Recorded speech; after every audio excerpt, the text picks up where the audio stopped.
Chapter 2. As the Baudelaire orphans stood outside Vice Principal Nero's door, they were reminded of something their father said to them just a few months before he died. One evening, the Baudelaire parents had gone out to hear an orchestra play, and the three children had stayed by themselves in the family mansion. The Baudelaires had something of a routine on nights like this. First, Violet and Klaus would play a few games of checkers while Sunny ripped up some old newspapers, and then the three children would read in the library until they fell asleep on comfortable sofas.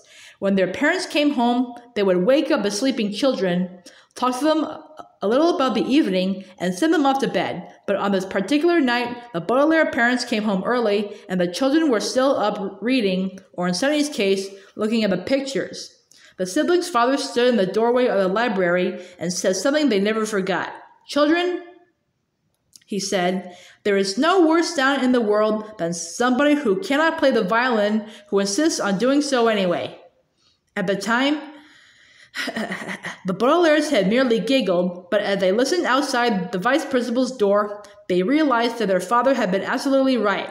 When they first approached the heavy wooden door, it sounded like a small animal was having a temper tantrum. But as they listened more closely, the children realized it was somebody who cannot play the violin, insisting on doing so anyway. The sound shrieked and hissed and scratched and moaned and made other horrible sounds that are really impossible to describe. And finally, Violet could take it no longer and knocked on the door. She had to knock very hard and at length in order to be heard over the atrocious violin recital going on inside. But at last the wooden door opened with a creak, and there stood a tall man with a violin under his chin and an angry glare in his eyes. "Who dares interrupt a genius when he is rehearsing?" he asked, in a voice so loud and booming that it was enough to make anyone shy all over again. "The Baudelaires," Klaus said quietly, looking at the floor. "Mr. Post had to come right to Vice Principal Nero's office." "Mr. Post had to come right to Vice Principal Nero's office," the man mimicked in a high, shrieky voice. "Well, come in, come in. I don't have all afternoon."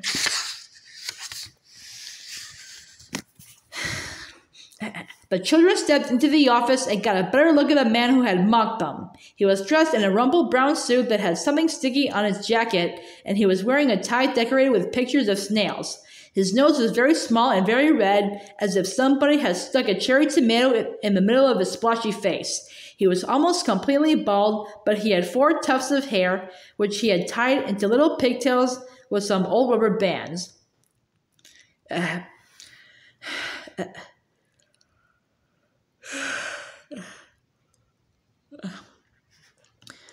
The Baudelaires had never seen anybody who looked like him before, and they weren't particularly interested in looking at him any further, but his office was so small and bare that it was difficult to look at anything else.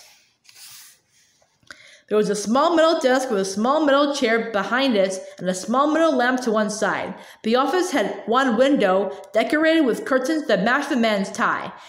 The only other object in the room was a shiny computer, which sat in a corner of the room like a toad. The computer had a blank gray screen and several buttons as red as a pigtailed man's nose. "Ladies and gentlemen," the man announced in a loud voice, "Vice Principal Nero." There was a pause, and the 3 children looked all around the tiny room, wondering where Nero had been hiding all this time.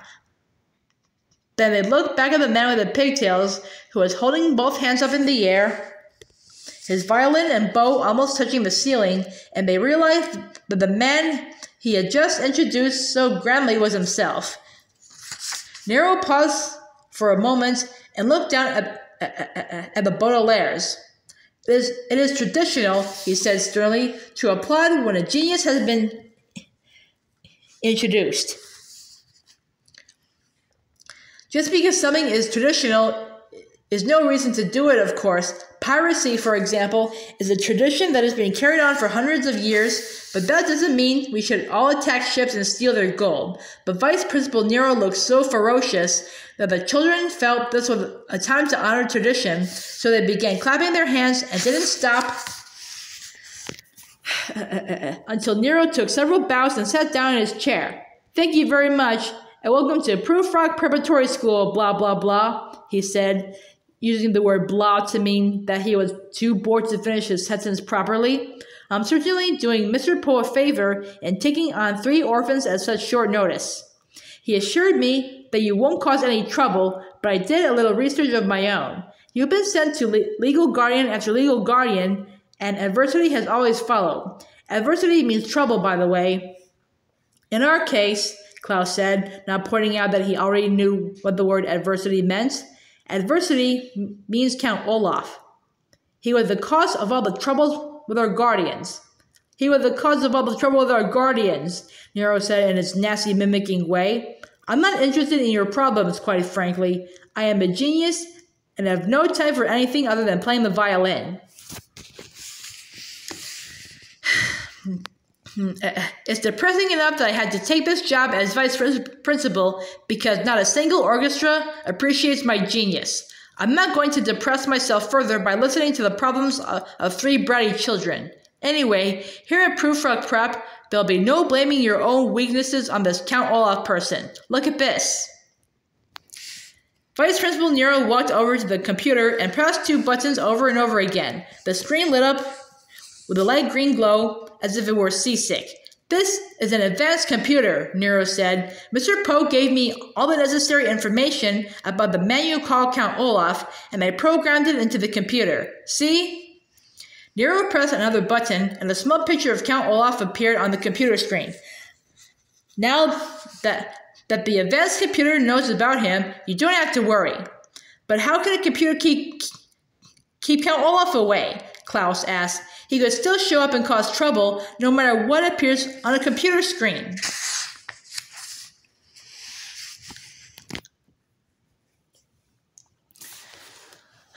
"I shouldn't have bothered trying to explain this to you," Vice Principal Nero said. "There's no way uneducated people like yourself can understand a genius like me. Well, Proof Rock Prep will take care of that. You'll get an education here if we have to break both your arms to do it. Speaking of which, I better show you around. Come here to the window."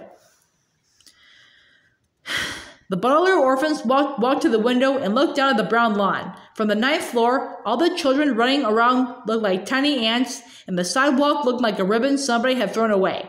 Nero stood behind the siblings and pointed at things with his violin. "Now, this building you're in is the administrative building. It is completely off limits to students. Today's your first day, so I'll forgive you, but if I see you here again, you will not be allowed to use silverware at any of your meals. That gray building over there contains the classrooms. Violet, you will be studying with Mr. Remora in room 1, and Klaus, you will be studying with Mrs. Bass in room 2. Can you remember that, room 1 and room 2?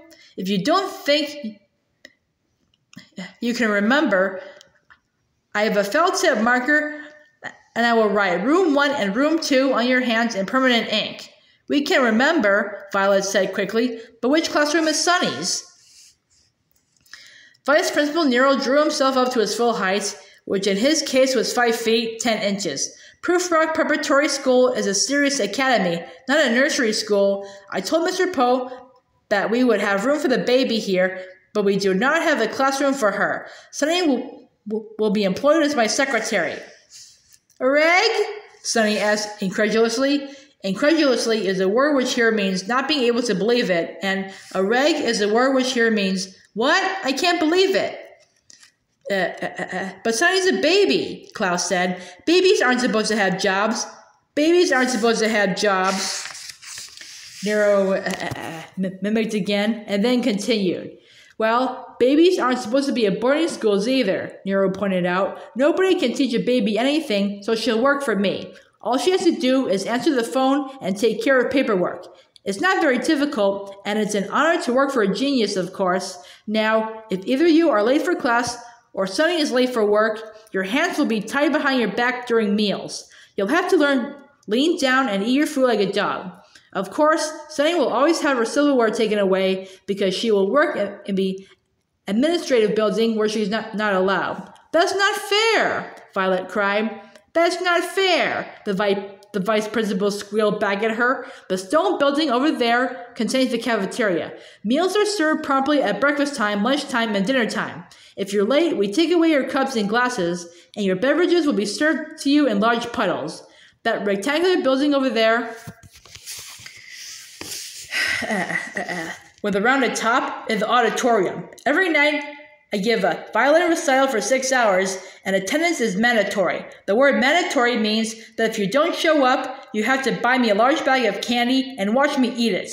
The lawn serves as our sports facility.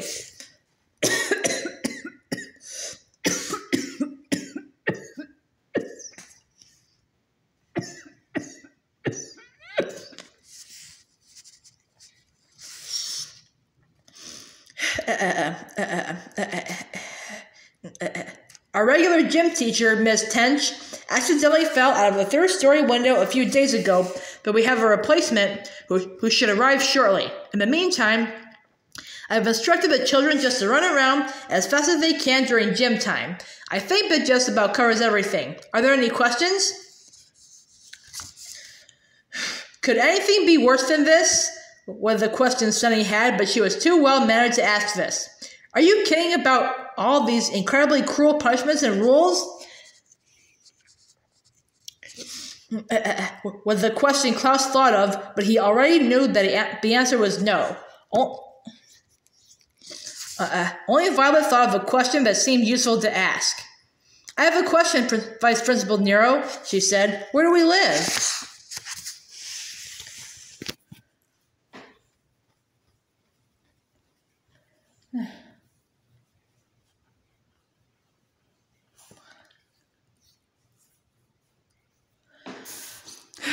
Nero's response was so predictable that the Baudelaire orphans could have said it along with this miserable administrator. Where do we live? He said in his high, mocking tone. But when he was done making fun of the children, he decided to answer it. We have a magnificent dormitory here at Prufrock Prep, he said. You can't miss it. It's a great building, entirely made of stone and shaped like a big toe. Inside is a huge living room with a brick fireplace, a game room, and a large lending library. Every student has his or her own room with a bowl of fresh fruit placed there every Wednesday. Doesn't that sound nice? Yes, it does, Klaus admitted. Keep! Sunny shrieked, which meant something along the lines of, I like fruit. I'm glad you think so, Nero said. Although you won't get to see much of the place. In order to live in the dormitory, you must have a permission slip with the signature of a parent or guardian. Your parents are dead, and Mr. Poe tells me that your guardians have either been killed or have fired you. But surely Mr. Poe can sign our permission slip, Violet said. He surely cannot, Nero replied. He is neither your parent nor your guardian. He is a banker who is in charge of your affairs. But that's more or less the same thing, Klaus protested. That's more or less the same thing, Nero mimicked. Perhaps after a few semesters at Prufrock Prep, you'll learn the difference between a parent and a banker. No, I'm afraid you'll have to live in a small shack made entirely of tin. Inside there's no living room, no game room, and no lending library whatsoever. You three will each have your own bale of hay to sleep on, but no fruit. It's a dismal place, but Mr. Poe tells me that you've had a number of uncomfortable experiences, so I figured you'd be used to such things.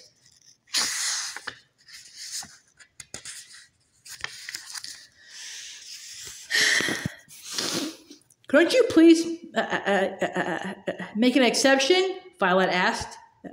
I'm a violinist, Nero cried. I have no time to make exceptions. I'm too busy practicing the violin. So if you will kindly leave my office, I can get back to work.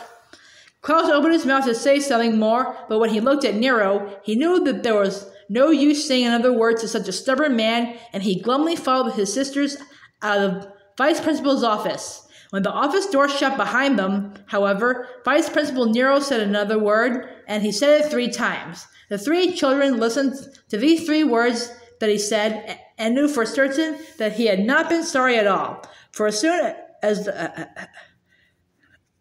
The Baudelaires left the office, and Nero thought he was alone. He said to himself, hee hee hee. Now, the vice principal of Proof Preparatory School did not actually say the syllables he he he, of course. Whenever you see the words he he he in a book, or ha ha ha, or har har har, or heh heh heh, or even ho ho ho, those words mean somebody was laughing. In this case, however, the words he he he cannot really describe what Vice Principal Nero's laugh sounded like. The laugh was squeaky, and it was wheezy, and it had a rough, crackly edge to it, as if Nero were eating tin cans as he laughed at the children. But most of all, the laugh sounded cruel. It is always cruel to laugh at people, of course, although sometimes, if they are wearing an ugly hat, it is hard to control yourself.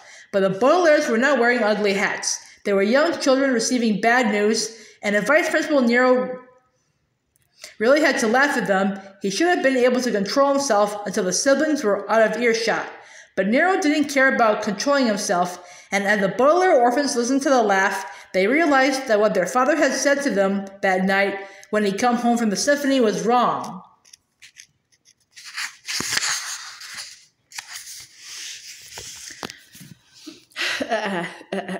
There was a worse sound in the world than somebody who cannot play the violin insisting on doing so anyway. The sound of an administrator laughing a squeaky, wheezy, rough, crackly, cruel laugh at children who have to live in a shack was much, much worse. So as I hide out here in this mountain cabin and write the words he he he, and you, wherever you are hiding out, read the words he he he, you should know that he he he stands for the worst sound the Baudelaires had ever heard.